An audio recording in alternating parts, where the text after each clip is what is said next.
प्रथमम् वक्रतुण्डम् च एकदन्तम् द्वितीयकम् तृतीयम् कृष्णपिङ्गाक्षम् गजवक्त्रम् चतुर्थकम् लम्बोदरम् पञ्चमम् च षष्ठम् विकटमेव च सप्तमम् विघ्नराजेन्द्रम् धूम्रवर्णम् तथाष्टमम् नवमम् बालचन्द्रम् च दशमम् तु विनायकम् एकादशम् गणपतिम् द्वादशम् तु गजाननम् द्वादशैतानि नामानि त्रिसन्ध्यम् यः पठेन्नरः न च विघ्नभयम् तस्य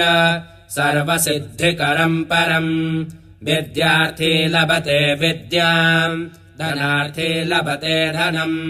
पुत्रार्थी लभते पुत्रान् मोक्षार्थी लभते गतिम्